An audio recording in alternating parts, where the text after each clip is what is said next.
Salutations everybody, it is Matty here today. Whoa. Fallout 76 free-to-play rumors, do my ears and eyes deceive me? Bethesda, you must be in one sticky situation to be taking this route. Anyway, the rumor mills are churning. Let's get into an interesting article by segmentnext.com, whom I will have linked in the description down below if you'd like to read for yourself. The news remains unconfirmed, but it looks like preparations for Fallout 76 going free-to-play are possibly underway. EB Games, one of the biggest video game retailers in Australia, is reportedly removing physical copies of Fallout 76 from its shelves. According to reports, EB Games has pulled new copies of Fallout 76 from its shelves. It is a distributor recall and has nothing to do with EB Games itself pulling the plug on Fallout 76. Tricentennial or Power Armor editions are still available, so it is only the base game copies that are being pulled for the time being. We still have a decent amount to go over, but let me pause right there for a second and just emphasize one point that is mentioned, which is it is a distributor recall and not a call on EB Games' behalf.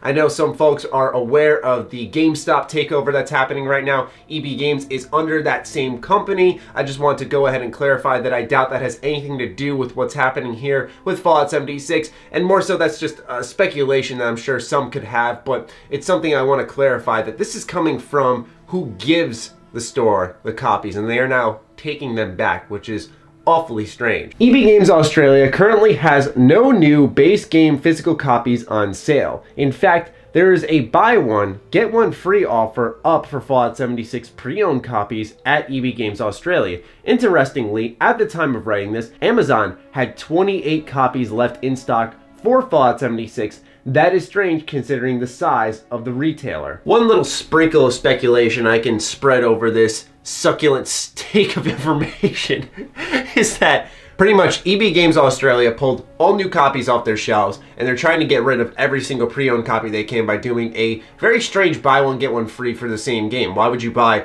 one copy to get another free? Is it maybe two friends are going to go in on the deal and say, hey, let's split the cost on the first one and then we'll get the second one free? That's always possible. But Amazon as well, arguably the biggest storefront on the internet, having a shortage of Fallout 76 copies. That likely means that the distributor stopped sending in crates of the game. Now, if ESO has taught me anything, it's not that Bethesda's going to give up the fight, but rather they are taking a different approach because they want to continue to sell the game and make as much money as possible off a title that pretty much failed at launch. So to stop sending in copies and just go, fuck it, I doubt that's the route they're going to take. I feel this is exactly what this article is speculating about, which is free to play. That or Bethesda sent out such a surplus of copies at launch that they realized, okay, we need to chill and no one's really buying the game. Let's try to sell it digitally more so than physically and try to save some money that way. Make less cases, less discs. I don't know, maybe. The game is available to buy at multiple retailers across the globe, so we cannot say for certain what exactly is going on.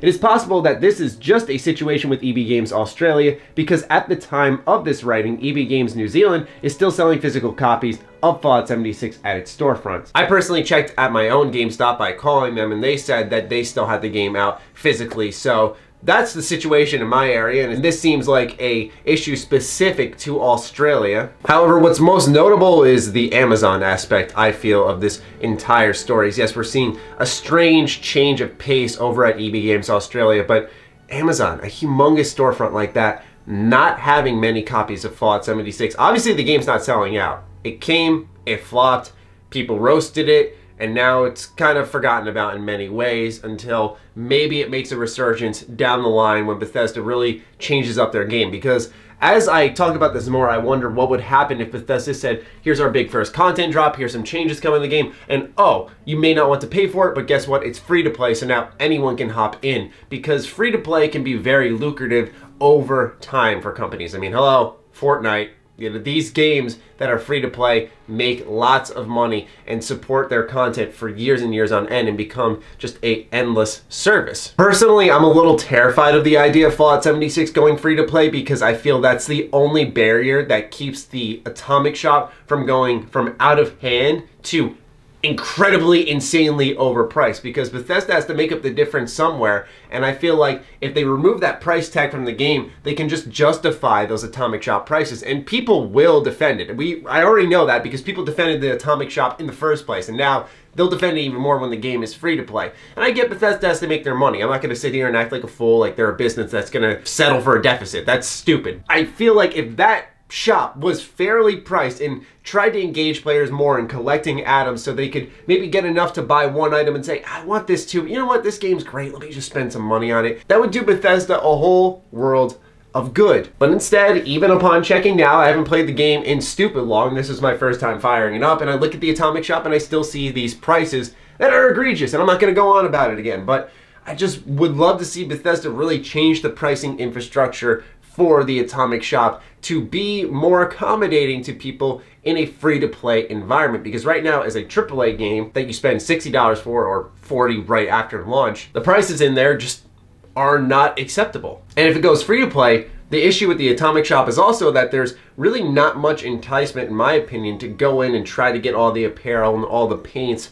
in the game through the Atomic Shop. The only thing that has ever appealed to me is actually the poses for photo mode, where I'm sharing my experience and I can actually show off to the world something unique I have. The next question that arises as free-to-play enters the discussion is, what does Bethesda do with the people who paid for the game at launch and afterwards? There are at least over 1 million people who paid for this game. How does Bethesda compensate them for their early investment? Do they give them the game's price in worth of atoms? Do they refund us? I feel that opens up a whole other can of worms, because there are going to be people who go, wow, I could have just waited, let's say at this point in time, 2 months after the game's launch and got it free to play, but instead I spent $60 back in November. And while I am very pro-consumer, I will say that the consumer has to take some fault. It was very obvious at launch that Fallout 76 was not that good of a game, and you could even see it happening in the beta that there was a lot wrong with the title. But as a company, I think it would be good practice and win the consumer over a little bit if they found a way to say, hey, you bought into us early, here's how we're going to reward you. I imagine, based off how the Power Armor Edition was handled initially, that Bethesda will go with atoms. What would be really cool though is if they gave a discount voucher for the next Bethesda product you purchase, because the money would still be coming to them. So it'd be interesting if they gave us all like a, I don't know, 25% or half off coupon, we'll say, and we could use that on Rage 2, and then we could get that game for half off. But does that end up hurting Bethesda more? I'm just spitballing ideas at this point just to see what we can get out there in the discussion. But that's really all I have to add to the free-to-play conversation now that it's really starting to heat up. We've talked about in the past in the terms of, wow, imagine if it did happen, but now it seems to be actually heading that way, which is why I want to have a full video dedicated to it. So I want to hear from you guys and gals in the comments down below. Do fire away, ladies and gentlemen. Should Fallout 76 go free-to-play? How will Bethesda make money in a fair fashion? Fire away. Other than that, follow me on Twitter, like me on Facebook. Those links are in the description down below, along with my Patreon. Do consider supporting that, as it fuels all the content I create here. Stay sexy, stay active, I love you all. Peace.